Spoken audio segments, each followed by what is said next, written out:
Сегодня мы поразмышляем на такую достаточно необычную тему. Вы знаете, как обычно живет человек? Ну вот пришел человек ко Христу, ходит в церковь, читает Библию, делает пожертвования. Ну и как-то вот он живет так, живет, собственно говоря, и ему как бы и нет особой даже необходимости наблюдать за собой. Мы так устроены, знаете, вот ставим галочки, там, это сделал, там, в церкви был, это сделал, пожертвование сделал, ну молодец. И как бы находясь в такой ситуации, мы порой не можем не заметить, что на самом деле мы достаточно твердо и уверенно приближаемся к некой пропасти. Пропасть — это прежде всего все более увеличивающееся разделение с Богом. Вот такое, казалось бы, странное противоречие. Чтобы осознать эту проблему, мы сегодня поразмышляем над таким понятием, как процесс. В жизни любого человека всегда есть некие действующие процессы, которые куда-то его влекут. Жизнь верующего человека в этом плане не исключение. В нем может быть включен процесс, который приближает его к Богу или отдаляет от него. Осознать наличие такого процесса хотя бы на примере мы сегодня попробуем, изучив историю Лота. Вот что был за человек Лот? Когда мы начинаем читать, как он начал движение вместе с Авраамом, покинув точно так же своих родных, близких, возможно, продав часть какого-то имущества, подвергнув себя и свою семью какому-то избыточному риску, двигаясь в неизведанную землю, где, собственно говоря, их никто не ждал. То есть мы видим в Лоте человека, который достаточно многим пожертвовал. А почему он это сделал, собственно говоря? Посмотрите, что сказано в 12 главе книги Бытие. «И сказал Господь Аврааму: пойди из земли твоей, от родства твоего и из дома отца твоего, в землю, которую я укажу тебе». То есть на Лоте не лежала обязанность это делать. Это был призыв к Аврааму. И дальше Господь говорит Аврааму: «И я произведу от тебя великий народ, и благословлю тебя, и возвеличу имя твое, и будешь ты в благословении». То есть Аврааму обещано Господом много благословений, но не Лоту. А Лот зачем-то идет. И это достаточно важный момент, потому что в основе данного поступка Лота является его стремление быть рядом с духовным человеком, с человеком Божьим, с пророком, как назвал его сам Господь в 20 главе 7 стихе книги Бытие. «Ибо он пророк и помолится тебе, и ты будешь жив». Ситуация исключительная, и Лот, жертвуя земным комфортом, безопасностью и так далее, двигается туда, куда идет этот человек. Но по сути он стремится жить под водительством Божьим.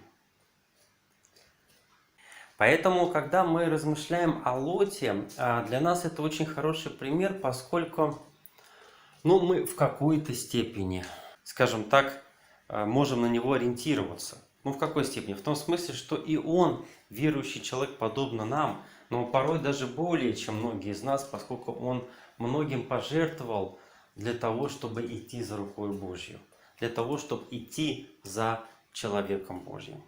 Достаточно важный исключительный момент. И Господь этого не забыл. Он многократно благословлял Лота, он многократно защищал и спасал его. И от Лота произошли два великих народа, что является частью благословения Авраама. Поэтому Господь такие поступки видит. Но сегодня мы размышляем, собственно говоря, не об этом, а о том, что дальше произошло с Лотом. В какой-то момент Лот принимает иное решение.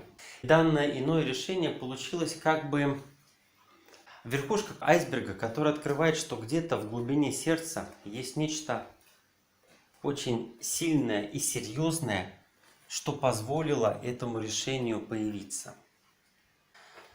Причем это решение относится к такому классу решений, которые с первого взгляда не видно. Знаете, как бывает? Вот иногда мы принимаем какое-то решение, сели, обдумали, решили. Мы, в общем-то, способны в какой-то момент еще сказать, что да, я вот это решение принял в такой-то день, такого-то числа. А бывает решение другого типа. Решения, которые не принимаются так явно и заметно даже для нас самих. Оно вдруг начинает действовать в человеке, включив в нем определенный процесс. И вот это решение мы не можем зафиксировать по дате и времени. Это решение мы можем зафиксировать только впоследствии по верхушкам айсберга. Как бы вот так вот обнаружить скрывающееся под водой нечто. Это такой тип решений, который действует в нас, создавая свой поток событий, свой поток неких принятых решений и поступков, и приводящие к достаточно серьезным последствиям. Давайте посмотрим на примере Лота, тогда станет более понятно. Бытие 13 глава с 6 стиха. «И непоместительна была земля для них, чтобы жить вместе, ибо имущество их было так велико, что они не могли жить вместе. И был спор между пастухами скота Аврамова и между пастухами скота Лотова». Вот подобная ситуация, она на самом деле не сложилась в один день вдруг. Вот жили-жили, вдруг бах, сегодня они спорят ни с того ни с сего. Библия очень часто показывает нам некую одномоментную фотографию, когда как раз вылезла верхушка айсберга. Вот сейчас ее можно зафиксировать. И фотография это включает не только то, что имущество их там разрослось, и они там типа имели некий хозяйственный спор и так далее, потому что это все на самом деле не так важно. Фотография включает в себя и последующие принимаемые решения. Авраам предлагает Лоту отделиться, Бытие 13, 8, 9. «И сказал Авраам Лоту: да не будет раздора между мной и тобой, и между пастухами моими и пастухами твоими, ибо мы родственники. Не вся ли земля пред тобой? Отделись же от меня. Если ты налево, то я направо. Если ты направо, то я налево». Вот она ситуация, но на самом деле это ситуация возможного разделения, но не обязательного. Почему возможного? Эту ситуацию можно было бы разрешить совершенно другими решениями. Например, Лот мог продать часть своего имущества, чтобы его уменьшить. Он мог решить вопрос с дополнительными колодцами. Он мог в конце концов принести часть своего имущества в мирную жертву Господу, ибо есть за что. Лот в конце концов мог отдать Аврааму часть своего имущества как человеку Божьему. Ведь именно этот шаг чуть позже делает сам Авраам по отношению к Мелхиседеку, не считая это для себя убытком. Бытие 14:20. Авраам дал ему 10-ую часть из всего. Иначе говоря, Лот мог в крайнем случае поступить следующим образом, сказав Аврааму: возьми часть моего скота, пусть вот эти колодцы будут твоими, только чтобы мне быть рядом с тобой. Но Лот принимает другое решение. Бытие 13 с 10 стиха. «Лот возвел очи свои и увидел всю окрестность Иорданскую, что она, прежде нежели истребил Господь Содом и Гоморру, вся до сего гора орошалась водою, как сад Господень, как земля египетская. И избрал себе Лот всю окрестность Иорданскую, и двинулся Лот к востоку. И отделились они друг от друга. Авраам стал жить на земле ханаанской, а Лот стал жить в городах окрестности и раскинул шатры до Содома». Что произошло? Что за решение вдруг всплыло, как верхушка айсберга? Что за процесс это решение нам открывает? Оно открыло, что в системе ценностей Лота произошло очень существенное изменение. Духовный человек уже не представляет ценности для Лота. Появилось нечто более ценное. Причем в Библии мы имеем похожий пример, когда духовный человек предлагает другому человеку его покинуть. 4 книга Царств, 2 глава, 2-4 стихи. «И сказал Илия Елисею: останься здесь, ибо Господь посылает меня в Вифиль. Но Елисей сказал: жив Господь и жива душа твоя, не оставлю тебя. И пошли они в Вифиль. И сказал ему Илия: Елисей, останься здесь, ибо Господь посылает меня в Иерихон. И сказал он: жив Господь и жива душа твоя, не оставлю тебя. И пришли в Иерихон». То есть несколько раз Илия пытался отделить от себя Елисея, но Елисей принимает противоположное Лоту решение. То есть мы видим две истории, когда духовные люди предлагают их покинуть, и два противоположных решения на эти предложения. Два противоположных решения, потому что люди двигаются двумя противоположными процессами. Это первая верхушка айсберга. Переходим ко второй. Итак, Лот отделился, но очевидно, что сам Лот не понял, что стало происходить в его сердце, не осознал опасность того пути, на который он свернул. Как сказано в 138-м псалме: «И зри, не на опасном ли я пути». И Господь позаботился о Лоте. Мы видим, что спустя какое-то время после отделения Лота происходит очень важное событие в жизни Лота, которое должно было хорошенько встряхнуть его и его семью и заставить задуматься.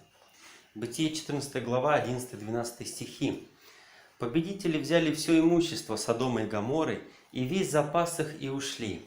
И взяли Лота, племянника Авраамова, жившего в Содоме, и имущество его, и ушли». Господь допустил эту ситуацию, чтобы встряхнуть Лота, чтобы он задумался, а как это вообще могло произойти, что я отделился от духовного человека, пророка Божьего?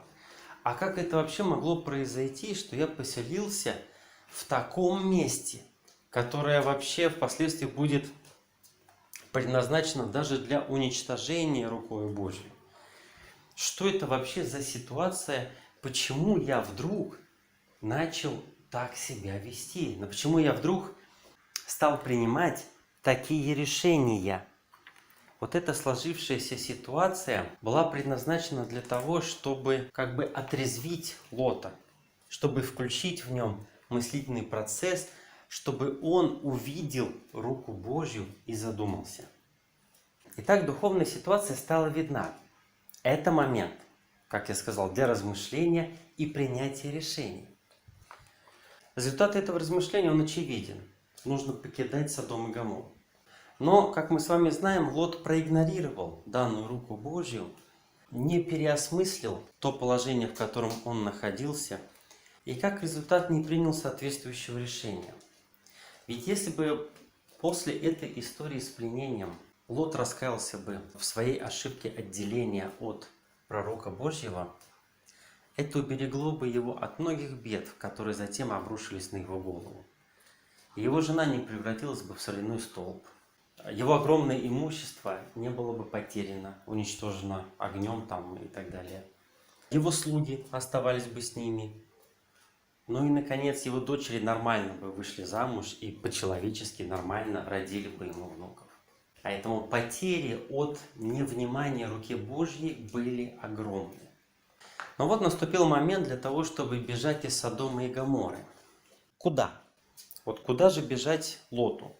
Вопрос на самом деле достаточно странный, потому что Лот имеет прямое указание от Господа. Бытие 19 глава 17 стих. «Когда же вывели их вон, то один из них сказал: спасай душу свою, не оглядывайся назад и нигде не останавливайся в окрестности сей. Спасайся на гору, чтобы тебе не погибнуть». Поэтому куда бежать, вопрос не стоит. Туда, куда указал Господь. На гору, так на гору. Но тем не менее мы видим, что процесс, действующий в Лоте, продолжает развиваться. И вот мы уже видим Лота, спорящего с волей Божьей, откровенно противостоящего руке Божьей. То, что, например, для Лота, стартующего вместе с Авраамом из Харана, просто недопустимо. Бытие 19 глава 18-20 стихи. «Но Лот сказал им: нет, владыка, вот раб твой обрел благоволение пред очами твоими, и велика милость твоя, которую ты сделал со мною, что спас жизнь мою. Но я не могу спасаться на гору, чтобы не застигла меня беда и мне не умереть. Вот ближе бежать в сей город, он же мал, и сохранится жизнь моя». Лот выбирает город, который также предназначен для уничтожения. Этот город остается целым исключительно ради Лота, то есть тот еще городишко. Человек откровенно тянет туда, где нет Бога. Причем там нет Бога настолько, что он сам мгновенно бежит оттуда уже в горы, потому что уже боится за свою жизнь там. А какое обоснование придумывает Лот? Мне не добежать до гор. Да неужели Господь не знает, сможешь ли ты добежать до гор? Конечно, Господь это знает. И если Он сказал бежать на гору, то надо бежать на гору. Так куда же бежать Лоту? Первоначально на гору, но не для того, чтобы там жить, а для того, чтобы просто спастись от того огня, который пришелся на данную долину. А вот куда потом? Где затем жить? Вот это достаточно интересный вопрос. Было ли Лоту после этого пойти куда жить? Мы подходим к очередному моменту, в котором опять проявляется тот процесс, который действовал в Лоте уже существенное время. Лоту было куда пойти. И, во-первых, он мог пойти к Аврааму, тому самому, за которым когда-то Лот пошел в столь непростой путь, пророку Божьему. Тот, кто беспокоился о его судьбе не один раз. Тот, через кого к нему приходили различные Божьи благословения. 18 глава, 32 стих, книга Бытие. Авраам сказал: «Да не прогневается владыка, что я скажу еще однажды. Может быть, найдется там 10». Он сказал: «Не истреблю и ради 10». Неужели этот самый Авраам откажется принять Лота? Конечно, не откажется. Но Лот не пошел. Но был и второй вариант. Бытие 14 глава 18 стих. «И Мелхиседек, царь Салимский, вынес хлеб и вино. Он был священник Бога Всевышнего. И было в Салиме жилище его». Ситуация Лота оказалась вдвойне уникальной. У него в жизни встретились аж сразу два человека от Бога. Хочешь жить в сельской местности – живи с Авраамом. Хочешь жить в городской местности – живи с Мелхиседеком. Или вы думаете, отказал бы Мелхиседек Лоту, племяннику Авраама, поселиться в его городе? Конечно, нет.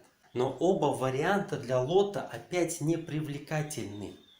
Действующий в нем процесс находит некое обоснование для того, чтобы им оставаться жить на горе. Последствия этого мы знаем. Бытует мнение, что Лот был уверен, что все погибли, кроме него и двух его дочерей, будто бы только они остались живыми, подобно истории с Ноем и его семейством. Но ошибочность такого мировоззрения легко выявляется. Достаточно вспомнить, что Лота окружал такой человек, как Авраам, которому Господь дал великие обетования о его потомстве, а не о гибели его потомства. И кого Господь обильно благословил так, что в этом ни у кого не было сомнений. Стоит вспомнить о Мелхиседеке, священнике Бога Всевышнего. Я уж не говорю о том, что Лот имел личное обещание от Господа, что город Сегор, из которого он затем сбежал, не будет уничтожен из-за самого Лота. Поэтому обетование о том, что есть живые люди, причем связанные с Богом Всевышним, у Лота было. Оставалось лишь пойти к этим людям. Но действующий в Лоте процесс не позволил ему двинуться. Лоту это все было невкусно, непривлекательно. Ему не интересно было жить под крылом какого-либо человека Божьего. И вот мы имеем два Лота. Первый Лот, который начинает двигаться из Харана в сторону Ханаана. Человек, пожертвовавший многим ради того, лишь бы быть рядом с человеком Божьим. И второй Лот, который точно так же пожертвовал многим, лишь бы не быть ни с каким из человеков Божьих. А какова наша ситуация? Вот мы пришли ко Христу, ходим в церковь, читаем Библию, молимся, ставим галочки, какие мы молодцы. Значит ли это, что в нашем сердце не действует никакой процесс? Значит ли это, что мы также стремимся к Богу в своем сердце, как тогда, когда некогда приняли Его в свое сердце? Действительно ли все это сохраняется в нашем сердце, или некий процесс уже какое-то время работает в нас, постепенно, шаг за шагом отдаляя нас от Господа? Увидеть этот процесс мы сможем, наблюдая за теми решениями, который мы принимаем, наблюдая за рукою Божью, которая иногда проявляется в нашей жизни, водительствуя нас, подобно пастырю доброму. И кто знает, если мы оглянемся на руку Божью, то, может быть, мы увидим, что пришло время сменить направление нашего движения.